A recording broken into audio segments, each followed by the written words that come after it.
I think people who have not been through the influences that you and I have been through, they don't understand that there will always be enough pie for everyone to eat, right?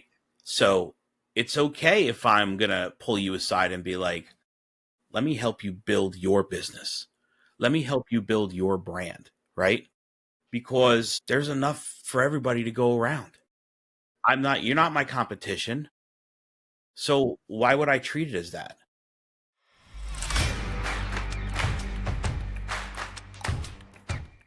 Yeah, sure. So I'm really, I'm going to tell you about the whole idea next week. I'm so excited. I can't wait to go to the family reunion. Man, I really wish you were going to be there. Well, I am. What? You're going to be at Keller Williams at family reunion? That new business venture that we talked about last time ended up not working out, and I was back at Keller Williams like nothing else, not like nothing happened. Do you know why? Because Keller Williams was always in you, and I knew it. Yes, boom! I can't wait to see you. It is. I got my little gold medal today from K-Dove for my production last year. Here we go. Let's go. All right. That's amazing. Well, we are definitely going to get together next week. We're going to do this recording today, but we're going to get together next week. I can't wait to see you at the man, brother. Let's do it. Hey guys, this is the money. This is the mindset. This is the mentoring podcast. Today we have Dennis with us out of New Jersey. Buddy, I'm so excited to have you on the show. Your energy level is just off the rails, and your approach to really taking a clinical way of dissecting how to really manage a client experience really resonated with me. Because guys, if you're a mortgage broker, if you're a financial planner, if you're a real estate agent, this is the podcast for you. And here's why. Because what you can do is you can take the information that we're about to go through and analyze your processes on how you service your clients and say, is there something that I can take out of this to use to make my client experience better? So Dennis, thank you so much for joining us. We appreciate you, brother. Hell yeah, man. Happy to be here, Steve. It's been So let's talk a little bit about it, because one of the things that I think we really learned out of the whole NAR event, and for guys, anybody who doesn't know that, this is the big lawsuits that happened for real estate agents, really started to really hone in on the fiduciary duties that real estate agents really had to put forth and put the client first. Now, it seems kind of silly for somebody who's been in the business, I think since 2019, to kind of think like, what do you mean? Of course I put my client first. But the idea is we got to look at the professionalism in this business. Because I can tell you, as real estate agents, the number one competitor is not that agent across the street from you.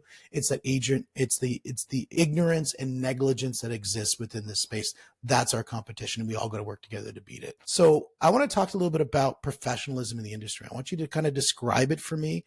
What is a real estate professional to you? So let's backtrack a little bit before I just go and dive into this answer, right? So we just talked about the changes that came down last year. And when those changes, when we heard about those changes and we knew that they were coming, everybody would start pushing listings, like list to last. And I turned around, I was like, no, I don't believe that. I doubled down on my buyers. But not only on my buyers, but like you mentioned, I doubled down on the experience that I was providing. And it's a multifaceted thing. So it wasn't just what I was providing, but it was what I was educating with. And it was how they felt. And if I believed that I was truly giving them the best overall experience that they could get. And to me, that was super important, because that is not only what's going to make you look good in their eyes, but that's what's going to bring them back to you when they're ready to list that home that they're buying right now and then go buy something else. So, I audited my whole business, and I turned around and I said, am I doing the best that I possibly can as an agent? And although I was doing a good job, I was not doing the job that I knew I could do. So I completely revamped how I do business and went all in on a client experience and client education. So everything was about the client, which it should be, and it always was. But I just took this for me to a completely different level and started going in on all new guides and brand new website that I started building, swag that I invested in, that I now started gifting to my clients at certain points during the relationship and the process. And I started noticing that my clients were very, very receptive to it. And I also noticed that they leaned on me a lot more, but not in a needy way, in like a really confident way, because they knew that Dennis had the answers. Yeah, and that's leading with education, I think, is one of those critical success factors in any relationship. Because, the idea of, the man rolls into the town with that, little cart and showcases poof, here's some magic, whatever. Buyers don't like that anymore. In any, whether it's real estate, at the grocery store, whatever, people do homework. I mean, even on, whether you're going to buy Heinz or French's, some people will do the homework on that when they're looking at their mustard. And I think with real estate, that's the big thing. And a lot of people will shy away from the idea that it's a magic box. They want to know what's behind the scenes. And the more that you can give them that ammunition so that they're now armed with information, the more apt they're going to make the decision that's best for their family. And they're going to Yeah. make that with you. Yeah, 100%. We were just talking about this earlier too, right? They always know what's going on. The big thing is you should always end your conversation with, here's what happens next. And you should provide them with like the next 3 to 4 steps so that they are always... I want to stop you right there, because I think that right there can't be something that we cannot overlook that, guys. So guys, pay attention right now, because this is one of the most important things you can do to make an absolutely amazing pivot in your business. Is you need to ask yourself this one question: what happens next? And if you can answer that and you can drive your client through that experience, that's perfect. If your client is asking that, then you failed. And so talk about how you were able to come to that objective. So it's very easy to get lost in your own sauce as a realtor, right? So for example, let's just say like, okay, I reviewed the buying process with my buyers, so they should just remember everything I told them. But the reality is they're not, right? We have to be repetitious in the information, the education we provide. So when that what happens next scenario comes about, it should come about in every conversation you have with them. And you should be giving them the next 3 to 4 steps ahead every time you talk to them, so that now they're not going to forget, because you're literally pounding it into their head, and they appreciate it. Because if they don't have to ask what's next, that's so much less stress on them as a buyer. We do this day in and day out. They don't, and we forget that. Yeah, there was one broker of record that I dealt with a long time ago, and he said something very sound. He said, you got to make sure as a real estate agent, you buy a property every now and then. And as a principal residence or otherwise, so then you can relate to the experience of being a buyer, or sell a property every now and then. So you can relate to the experience of selling, and you can kind of go through that and really get to understand, oh my gosh, that's exactly what that feels like. Oh my gosh. Yeah, there is a lot of emotion tied to this. And even when it comes to an investment property, people get emotional. It's just a different emotion that they're going through. And so I think that is something really interesting. And if you go through that and you really hit the nail on the head, is don't get enamored by yourself. I think, what is it? You said something about the sauce. Yeah, you get lost in it. You get lost in your own sauce. And I think there's a lot of people that do that. And to have that introspection, to be able to say, no, I need to go through this. And I need to reinvent myself to make sure that the things that are good stay and the things that aren't good leave, so I can make the best experience. I think that is a very important thing to do in your business. Yeah, 100%. Again, it's not about us. It's about the client. If we can make this experience for them something positive, that's the win for us. Yep. Well, the thing is, if the experience is positive, I mean, think about this. We teach this in jiu-jitsu a lot of times. So, one of the things about jiu-jitsu is you really learn how to make decisions under duress.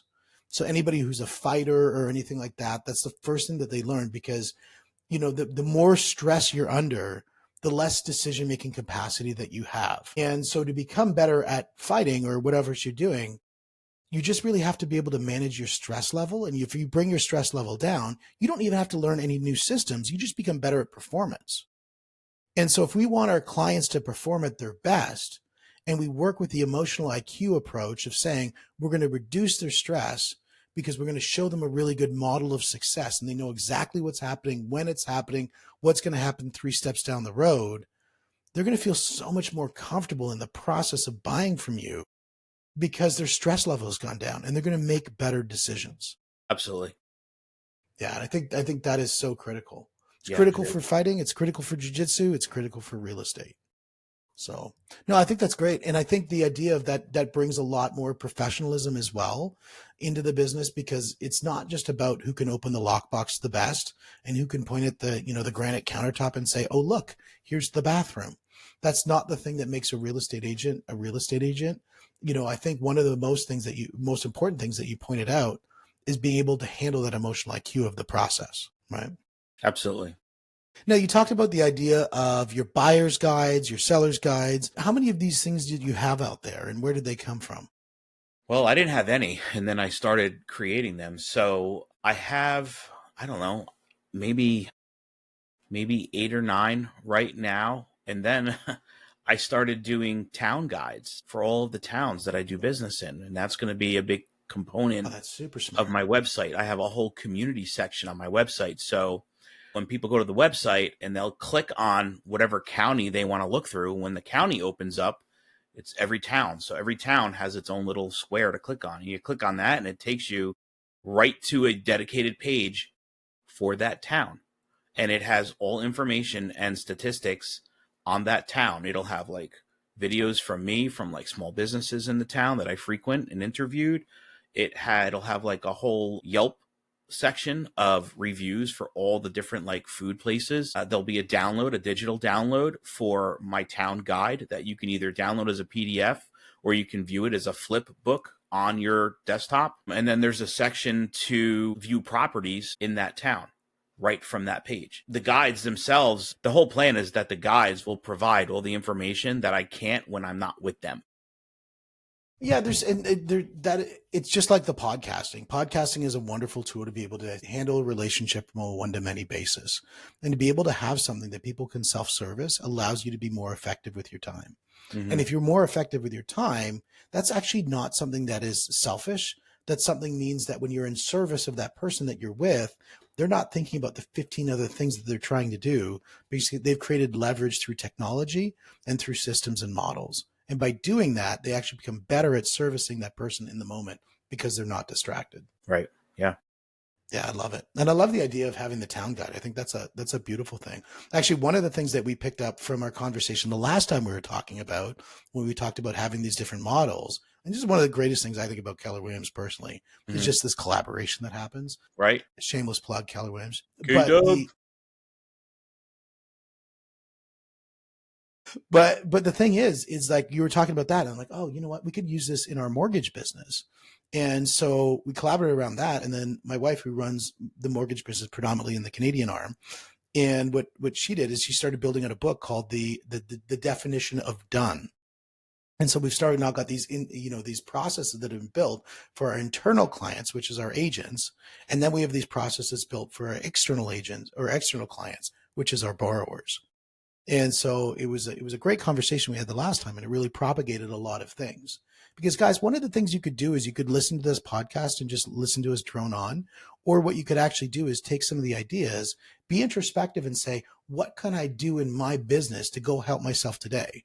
Because the thing is, it's not what you learn that's important. It's what you do with what you learn that's important. So it's take the information that you're getting from Dennis here and apply it to your business. And you can start to see some changes happen, especially around that customer service element, because I think that's so critically important. So if we look at that and we say we're talking about systems, one of the words that you used was a concierge approach. Mm. And I want to really talk about what that means. I mean, it sounds fancy, but let's really, really dive into exactly what a concierge approach means, a concierge system. So for me, a concierge experience is very, very similar to like what we were just talking about with, when I doubled down on my buyers and the experience, right? A concierge experience means my clients don't have to lift a finger. It means that they will never be without information and they will never ask when or what they have to do. It's literally me holding their hand through the entire process and giving them the experience that they deserve. And it is on the level of what some would say a luxury experience. I want every single client that I work with to feel like they are worth $1 million. And that's a perfect thing, because again, the experience that somebody goes through when they buy real estate, yes, it's an economic decision, but the experience needs to be an important one, because at the end of the day, that's the one biggest thing that differentiates you and any other agent that's out there, is the level that somebody of attention that they get in that experience, is the level of emotional attention that they get, because that's probably one of the most important things that people need as they go through the process. A lot of people are like, no, it's economic. No, it's emotional. And we've been in transactions where people are dealing with, fairly large multifamily, and emotionals get involved. People get fired up in certain moments. And if you can't control that, because you haven't gone through it already once, so you can't foreshadow that that's going to happen. That, to be honest, is the difference, because you've been around since 2019. So you've gone through some market shifts. You've dealt with multiple clients. Obviously you were coaching a lot of people as well. And so that experience in proxy of the people who are going through those experiences also probably gave you some insight as well. Yeah, it sure did. And, we have to remember as realtors, not everyone is going to react the same way to the service you provide, because you're not on their side of the coin. When you're dealing with, I'm going to use this as an example, because this is something that I've noticed, and I'm pretty sure that it holds true in every state. People who are buying a house in the 300 to 400,000 price point, that money means way more to them than it does sometimes to the people who are in the 1.5 to 3.5 million dollar price point. Everybody works hard for their money. You have to realize what it means to them to be able to part with that money to invest it in this. Yep. Yeah. And, proportionally, if you look at it, I would put that as the relationship of the purchase price to the relationship of cost of living. Yeah. And if somebody's cost of living, is somewhere around 50 grand or whatever just to survive, then you have to add on things like, the cost of housing, shelter costs, all that sort of stuff. They're 100 grand. And if they only make 100 to 120 grand as a family income, that's two people making 60 grand, they're capped out. Whereas if somebody's buying something at 1-2 million and say their income is $400,000 a year, and they're buying it, this is the third or fourth property. So they're really, equity bought the property. They didn't. And that's one of the greatest thing about real estate, guys. Equity buys, not you, after your first property. And so, the property's buying, they're not. So they're a little bit more disconnected from the cost of the real estate than the person who's like forking out that last dollar coming out of their last paycheck to bring things together. Yeah. And I could definitely see that. That is something really important. And it's funny, because a lot of agents, what they do is they always look up and say, I want to do bigger deals, bigger deals, bigger deals. And then when they get those smaller deals come in, they start to marginalize those transactions. Whereas those transactions, are decisions that people are making with really important amount of money to them. And if they would be enough long-sighted enough to see, guess what's going to happen 3-4 years down the road? That decision somebody made today, they're going to be making another decision 3-4 years down the road. And if you treat them well, they're going to come back and do business with you again. 100%. They're also going to refer all their friends. Yeah. Yeah. No, I like that. I think I've never seen somebody take that perspective before on a smaller transaction size, proportionally setting it to what really the true cost is to the individual based on their really what they have as disposable income. Yeah. Yeah. It's a lot more scarier for them. It really is. Yeah, no, I could definitely see that. Yeah. And that's something that having a system and model to really help them remove that fear so that they can make a decision, the right decision. I think that's a commendable way of doing things. I love it. Yeah. You just hit the nail on the head with that one. Yeah. Yeah. And now I know you were doing a lot of coaching, and you're now migrating to really honing in onto direct growth within your business. Talk to me a little bit about some of that transition. Talk to me about some of the stuff that's just been happening, because I know there's been a lot of changes, and I want to kind of get a sense of what does that set for your path going for this year? Yeah. So the last couple of years I had been a coach, and I was coaching on a full-time basis too. It wasn't just like a part-time thing, because I didn't do group coaching. So every one of the coaching clients that I took on, it was one-on-one coaching every week. So I got to a point where, I had maybe like 15 clients that I was working with. And it really, it just started to take a toll on me a little bit, the amount of time I was putting into it versus what I was getting out of it. And I really do always try to come from giver's gain. But at some point, we're all in business for ourselves. And I just made the decision to just shy away from coaching for now and just focus on building my business and my brand to try and get to the level that I want to get to. I would love to go back to coaching, but at the end of the day, I really, really want to hit these goals. And I felt that the only way that I'm really going to be able to completely focus on that is if I just dive in and be 100% in my business right now. Well, I mean, Jay Papasan wrote the book called The One Thing, and I think that does a really good job of summarizing what you were saying around really focus on that one thing. And it really allows you to become purposeful about everything that you're doing. If you're receiving, Grant Cardone actually said this. He talked about commission, which I thought was a really interesting thing. And the commission that you get paid, most people think about the economic commission, but there's a lot of other commission that we get paid in any transaction. And the commission that we get paid is the feeling that we get, the inertia that we get, the future value that we get. There's all these other elements that we can get paid in commission. And I think that's something that's, when you look at what you're doing in the business that you're focusing on right now, is that's going to pay in dividends that if you ever go back to decide on coaching again, you're going to come back with it a totally different lens. Yeah, absolutely. I will. Yeah. And coaching is hard, man. Like there's a guy by the name of John Danaher. And what he said is coaches coach and athletes are athletes. And it's very hard to be both. And, the hardest, if you think about hockey, if anybody's a hockey fan, the hardest position is the team captain. It's not the general manager, because the team captain still has to perform like an athlete, but also be a coach. And that's a really hard position to be in. And to be purposeful and say, you know what? No, it's my time to be an athlete right now. And I'm going to focus on being an athlete. I'm going to make that my number one thing. I think, what it does is it allows you to do really purposeful movement within your business. Yeah, I think so. I know it's the right decision for right now, for sure. And I'm actually really comfortable with it. Sometimes you get a little bit of grief, when you're doing things and you're like, I don't know if that was the right thing to do. But I'm 100% dialed in right now with everything I have going on. And I'm happy with the decision I made on multiple levels, for myself, for my health, and for my future.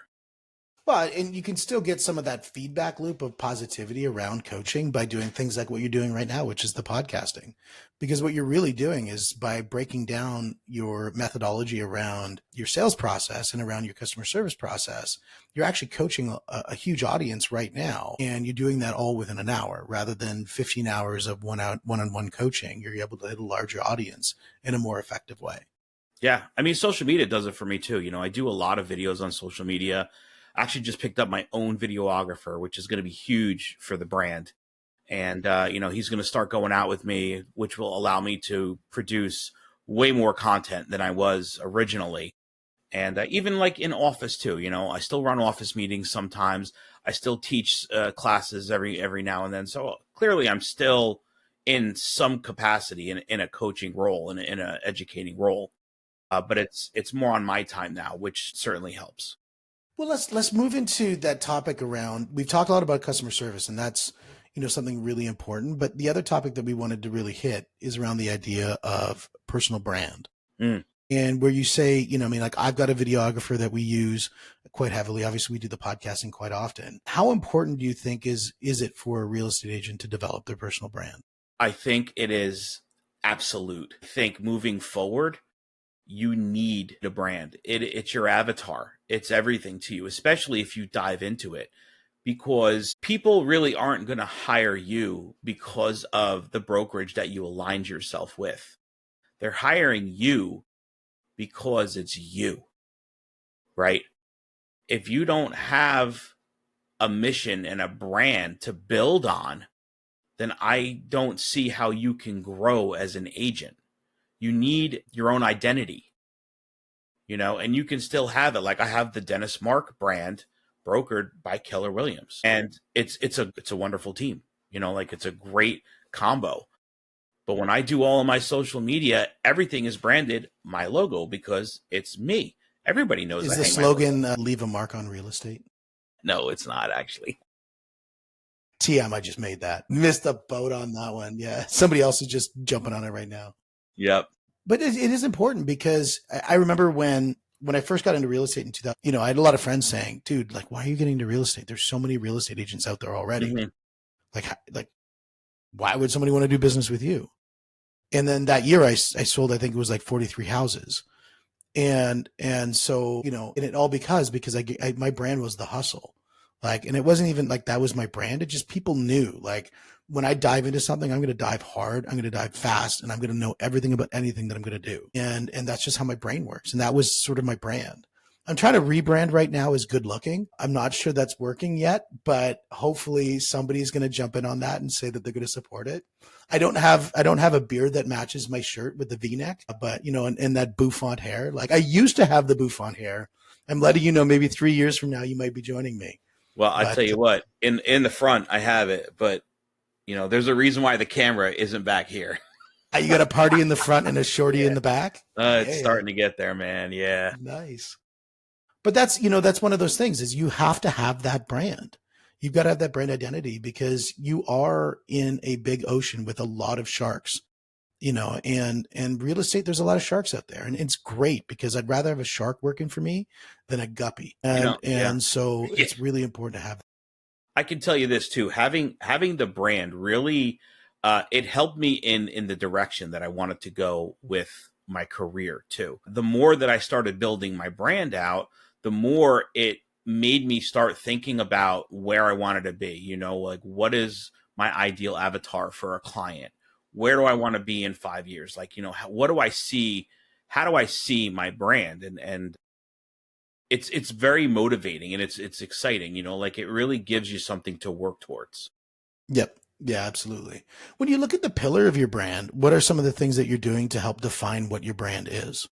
So 100% social media is a big catalyst for me. It always has been. I've marketed myself as like a digital marketing realtor since the start. So that has certainly helped with the brand because I'm all over social media in my area. You can Google my name, everything pops up. The different types of content that I put out to not only make real estate entertaining, but also educational certainly helps. I do provide people with a lot of tidbits of things that I go through on a regular basis. I talk about them in different ways. So for sure, like social media, digital marketing is by far my number one. My number two is just being involved within the community, social networking, getting yourself out there. For me, what works best for me is doing the things that I like to do. Like I'm not joining clubs just to join the club, right? I'm joining, like I belong to a cigar club. I have a networking group where like all of the business owners in the networking group are almost all like me. We're just, 7 a.m. hard chargers. We're doing business. We're laughing. We're cracking jokes, but we are passing business. Like everyone is in the same mindset there. So I'm aligning myself with the same people or more advanced people to, try and get myself to another level. So social networking for sure. Number three, engulfing yourself in the community itself, especially the communities that you do your most business in. So showcasing small businesses, visiting them very soon, interviewing them, putting videos out, that kind of thing, putting up your top 5 places to eat, putting up your top 5 places to go get ice cream, here's what's going on, community driven events, what's going on in the community, that kind of stuff. And number 4, really just like loving on my sphere, my database. I keep in touch with them multiple times through the month, and I throw micro events that I invite them to. So I have a happy hour every 3 months. I have a cigar night every 3 months. That's actually a very exclusive invite where I only invite business owners or people who run an organization to that cigar night, and it has turned into its own networking event, and people have actually started to pass business around. So all these little things that I have started to implement into the business, these are the things that are really showcasing my brand. And then naturally, providing value through education. Just willingly having it available for people to see. Like, for example, on the website I'm building, I am not including any catch-alls on my website. I am not requiring you to give me your information so you can download a guide or anything like that.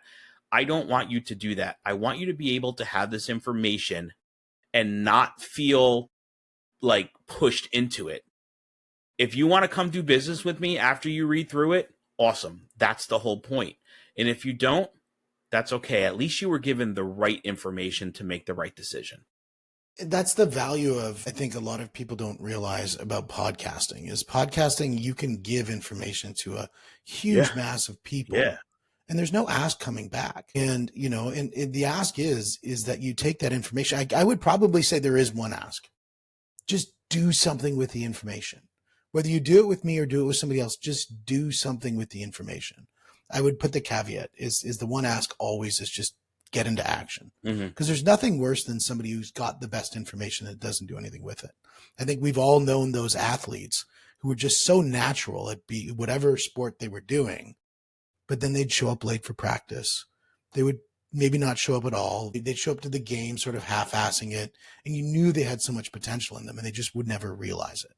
So if you get information, guys, grab that information and do something with it. And so let's I would say we go back to the idea of a personal brand, what I'm seeing as you've developed your personal brand, your brand is really all about being out there. And I think a lot of people who are, new agents, you really needed to pay attention to this component here. What he's basically saying is it's not you're going to go around and say, buy my stuff, buy my stuff, buy my stuff. What you're going to do is you're going to go find people who are like-minded people, build a network of like-minded people who care about your success and want to support you when it's time to support you. And so when you do the cigars, you're not there because you're like, oh my God, I hate cigars.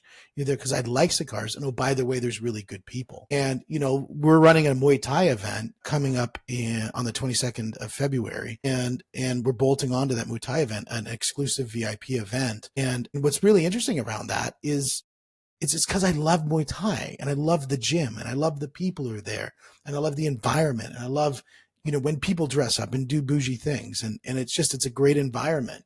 And so I'm doing it because it's like, I just want to hang around with the buddies and I know business is going to come out of it. I know other people are going to have business coming out of it. It's going to help grow their business. And by virtue of that happening, I know it's going to grow mine. And so sometimes that less of that hand to mouth kind of behavior pattern that I need to take this and I need it right now is actually going to pay a lot more dividends. And I think that's when I look at your brand isn't around that like, look, I need your transaction tomorrow, right? Mortgage payments are going to bounce.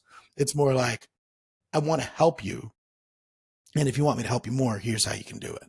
And that's like the beautiful thing about being part of Keller Williams is that came from the culture in Keller Williams, coming from contribution is something that we always talk about throughout Keller Williams. And really like, it holds very true.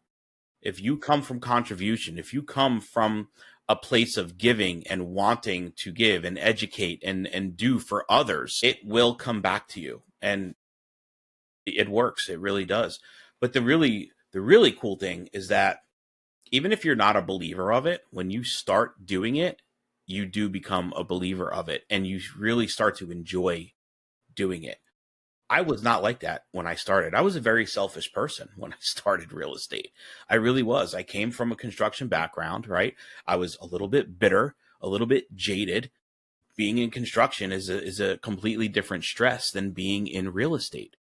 And I was very much for myself when I first started. But through the years of meeting specific people, just like you, Steve, those influences rubbed off on me and made me realize this is exactly like where I want to be. And this is how I'm going to do it. I feel great about myself. I really do. I absolutely love the life I'm living right now.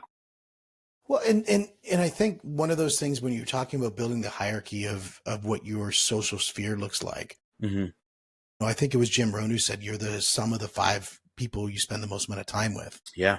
And I think really honing in on who those people are and how can you give to those people and how can they help you grow I think that's really important to do. I know within the Keller Williams community, like our broker down here in innovation, like he's always trying to figure out ways to give back into the organization, the broker owner. And he was actually the one who helped me, who said, like, Steve, you need to start a podcast. And so I did. He was my first guest. His name's Andre Chin. He was my first guest. And then all of a sudden I grew out a podcast.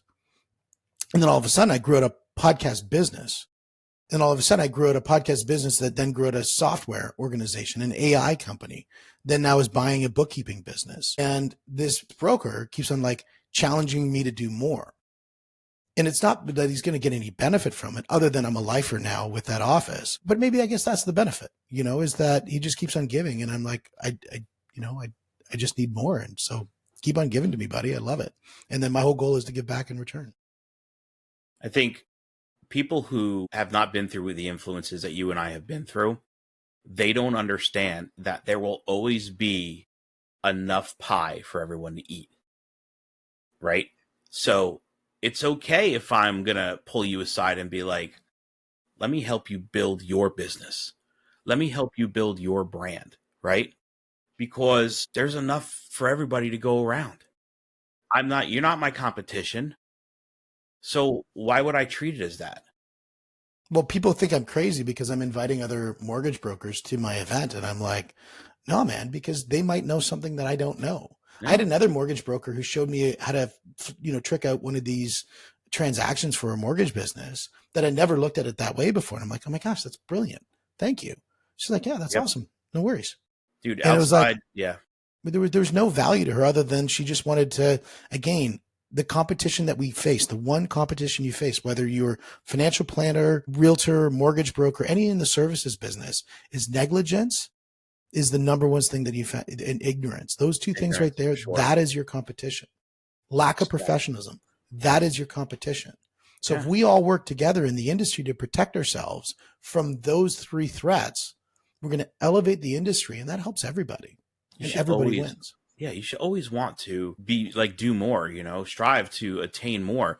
I'm actually in the process of putting a mastermind group together. Part of the group are agents in my office that are producers. The other part of the group are agents from all different brokerages that I've done business with this year. And I've contacted them and I'm like, hey, do you want to be a part of this mastermind group where we all come from different influences because of the different brokerages and we can just share what's working for us and what's not? And every single person was like, hell yeah, I want in on this. Absolutely. And it's a great thing. And I can't wait to start it.